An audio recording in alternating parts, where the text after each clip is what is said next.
Okay, friends, welcome back to another episode of the Able Speaks podcast. We are going to roll into kind of part two of the conversation that we opened up last time, which is just around in the realm of caregiving for a medically fragile child with special needs. Hey, how does that impact our relationships? And so last episode, we talked kind of at a high level of what that's looked like. And we want to follow it up with just some really practical tips, best practices, instructions, how you might encourage and exhort caregiving parents themselves as they navigate, pursuing connections and relationships, and then also to the loved ones, to the families and the friends of caregiving families. And so let's start with the caregiving families themselves. And so if anybody listening in and this is their world and they're trying to navigate it to the best of their ability, what kind of wisdom would you pass along to caregiving parents as they desire to maintain and just continually invest in relationships despite the additional demands on their life? I would just start out by telling the caregiving parents to decide what matters to them, reflecting on the past, maybe the last few days, maybe the last season has been really informative for making decisions moving forward. Asking questions like, what's working, what's not working has been very eye-opening for us. And so an example I can offer is having friends and family staying in our home, since it's a little more difficult for us to travel to them. They'll come and stay in our home and they ask, how can I help? And I was getting really overwhelmed with being asked, how can I help all the time? And so one day, in a moment that I had some energy, I developed an infographic. I'm not saying anyone else in the whole world needs to develop infographics, but for me, what mattered to me is I needed something that I had predetermined that at the top of that infographic, it says, how can I help? And I wrote out with, cute little images, here's the top 5 ways if you're in my home that you can help me.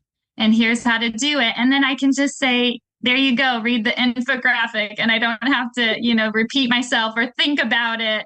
And I've already had it written out. So that was one example that mattered to me. That doesn't need to matter to anybody else, but trying to really name what matters to me and how can I help with the things that aren't working. And for 5 easy payments of $9.99, That's right. Katie Musser will send you that infographic.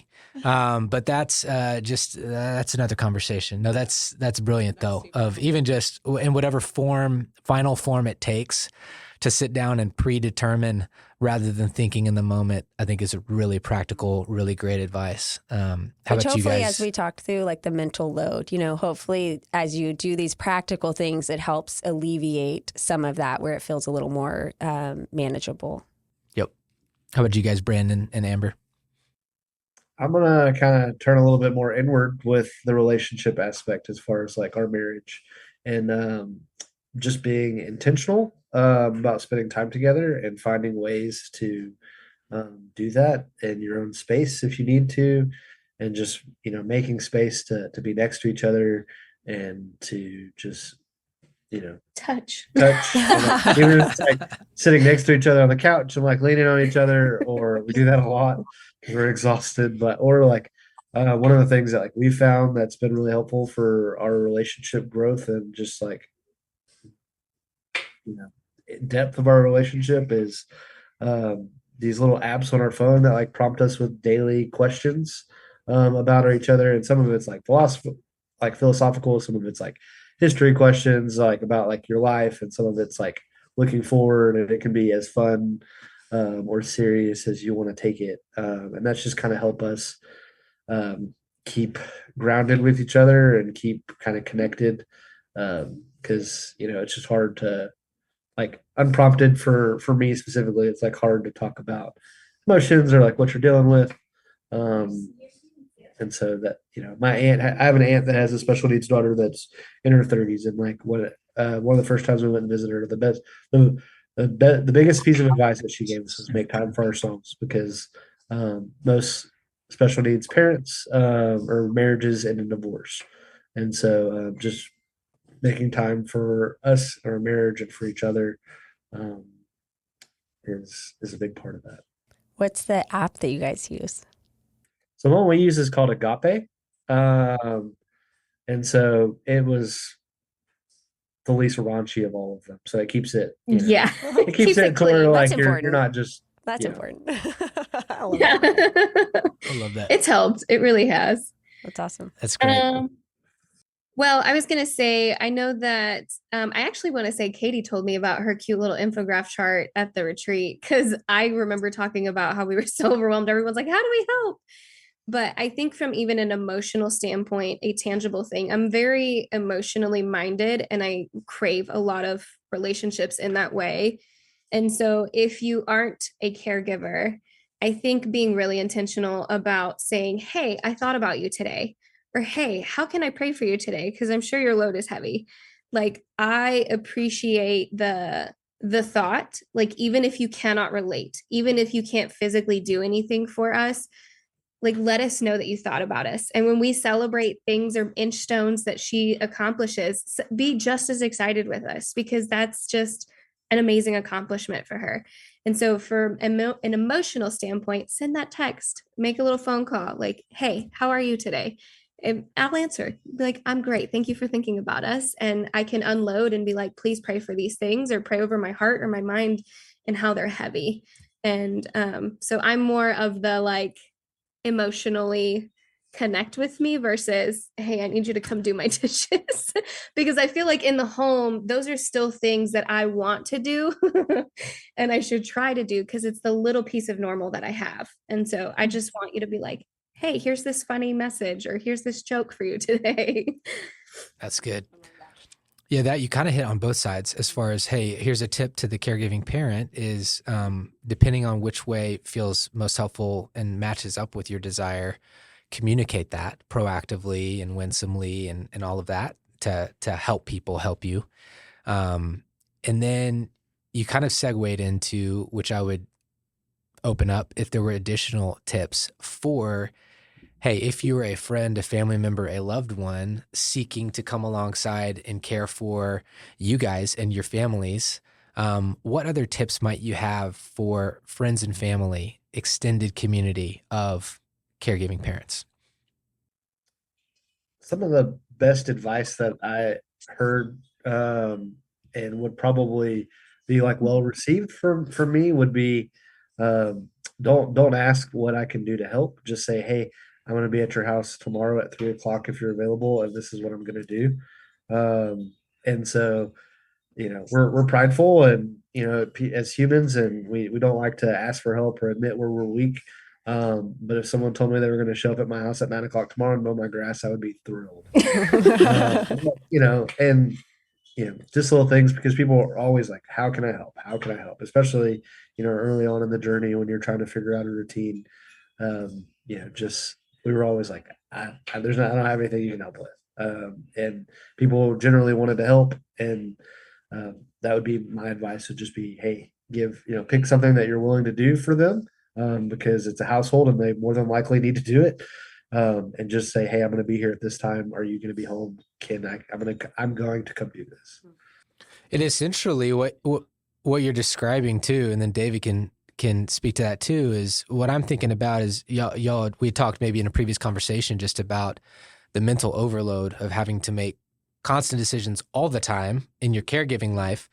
And so those, though very thoughtful and well-intended, are additional open-ended questions, as opposed to what you had said. It essentially turns an open-ended question into a yes or no question, and is a, here's what I'm thinking, thumbs up, thumbs down. Would that be helpful? Would that not? And you're not having to decide anything other than yes, it would, or no, it wouldn't, which is really practical, I think, and a really great tip. And so you were nodding along during that, David. And so, yeah, man, Brandon was preaching over there. I think that is definitely something that jives with us. And I think as I've reflected on it, it just comes down to like, do what you're good at. So I have a friend that's a worship leader, and he recorded a song and he sent it to us in just a moment. And other friends that are really detail oriented. They took our van one day and just detailed it, cleaned it all out. And it was just these things that I'm not going to say, oh, what can you do? You can clean all of these, goldfish, the goldfish that are everywhere in the van. But it was such a blessing. And it's something I didn't have to think of and ask and line up. And there's something different with like, hey, can I get you a coffee with, hey, there's a coffee on your porch, right? Like, I don't even have to think about it. It's done, and it is a blessing. And I'm never going to ask someone, hey, could you get me a coffee right now? Right. Although I've gotten desperate enough lately. You said, yeah. I'm asking someone to buy me coffee. I'll reimburse you, I promise. So just do what you're good at. If you're a writer, hey, I wrote you this poem, or I reflected on this, or I'm a prayer warrior and I've been praying for you. It doesn't have to be complicated, and it can just be something super simple, and it will be a blessing. Yeah. I love that. I think that's what we say a lot too to people when they ask, like, hey, my friend's going through, something like this, and what can I do to help? It's like, hey, God has given each of us unique gifts and things that we're interested in and things that we like to do. And so just like do that, And so that's essentially what you're saying. Like, hey, how has God wired you? What are the things that you're passionate about? You can turn that into a blessing to somebody else. And so we don't have to reinvent the wheel, or it doesn't have to be complicated. It can just be something that we're already doing in our daily life, and just, do that for a person in need and a person that is walking through something difficult. So I love that advice. And I think it's really fun to get to see God's people use their gifts and their skill set to bless one another. I think is like such a gift. So I love that. That's awesome. This ties into earlier, but kind of it makes me think of like, what not to do is just just be like, oh, you're so overwhelmed, I didn't want to talk to you, right? Because then you feel that absence of like, man, no one's around, right? And so just being present just communicates a lot, even if it's, hey, I'm showing up to sit, if you got 10 minutes, I'm gonna, but you feel that absence. Yeah, that's great, because I'm like, if I put myself in the shoes of a listener that is a friend, it's like, okay, great, I'm taking notes. Don't ask, how can I help? It's like, great, I'll stop asking them how I can help. But then it's also like, well, hold on. Don't not say anything ever. Just, hey, less this and more that. And so we're not asking for a lot here, right? You get it, right? It's yes. clear as mud, right? Yes, but that comes up a lot in context of like the grief journey, and even navigating like the pregnancy, if you have the diagnosis prenatally, as is often the case with a lot of our Able Speaks families, of, hey, there can be this fear of saying or doing the wrong thing. And so it feels like the safest play to just kind of pull back and not do, not make a inadvertent relational withdrawal by doing the wrong thing. And it's like, gosh, painful irony is by doing nothing and kind of pulling back, that kind of does end up as a relational withdrawal. And so basically people were telling you to do up, down, left, right, everything at the same time. Well, I think it is what you're saying, though, is like, hey, just enter into our life, be like a tag along, and whatever it is that we're doing for the 10 minutes that you have free, or the 30 minutes, like you can just come and do that with us, whatever we are doing, is, I think, and that's just providing your like presence, and is like a huge gift, So I think that's like really wise advice, and something that anybody can do, even if it's for a brief amount of time. Just having adult interaction, is like a gift to all parents, but specifically when you're caring for a child, with additional needs. So. Something that's been really meaningful to me is when people are curious. So instead of asking, how can I help? They're just asking, hey, what does it look like to care for Izzy? Or what does your day-to-day look like? And then they listen. So they're curious, then they listen, and then they learn. So I might have an offhanded comment about how my one moment of self-care is that I'm listening to an audiobook while feeding Izzy through a G-tube. And that person may say, I'm going to see if I can purchase her an Audible membership, or, a book for Audible, or something along those lines. Or I may say like, oh, I'm drinking my London Fog from Starbucks, my favorite drink. And then, the next week someone has anonymously put this London fog on my porch. And so that curiosity and then listening and learning has led people to action. And those are the people that are good at that. Like the friend who puts the London fog on my porch, she's really good at that kind of stuff, that hospitality piece. Taking initiative off of that. Taking initiative in that. So it pairs in with do what you're good at, but first be curious about how your giftings might influence and overlap in those people's lives. Yeah, that's very good.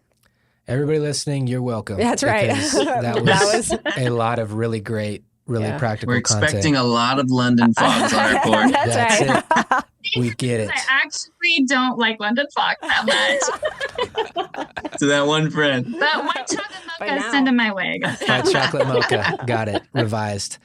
Well, there was one final thought that I had. I don't know if it fits here, but I'll say it. And if not, we'll cut it and maybe we'll use it somewhere else or we won't. But I would just say in all of these conversations and topics, I have the dad bias a little bit, being a dad, but just the level of encouragement, I think there is, which applies to kind of parenting and household roles at large, is there can be this stigma of, hey, the parenting, especially when the kids are really little, a lot of those responsibilities are going to fall to mom at home.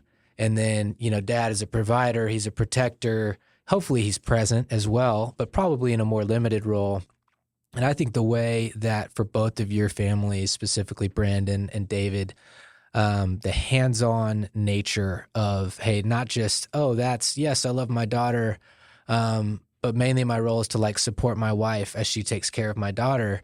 The way that you guys have fully embraced and just embodied servant leadership and headship through sacrifice and through humility is a powerful thing and not a small thing, and probably something that doesn't get maybe pointed out or recognized a whole lot, but something that I'm sure if we teed up your brides that they would speak volumes as to what that means to them and to your family.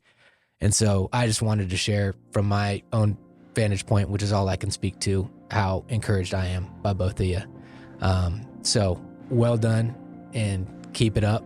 And all of those things, to carve out the time that you guys have devoted to spend with us and share with us today means a lot and has been a blessing. And so thank you guys a ton. We love y'all, and we're gonna land it there and wrap up this particular episode of the Able Speaks podcast. We'll see you next time.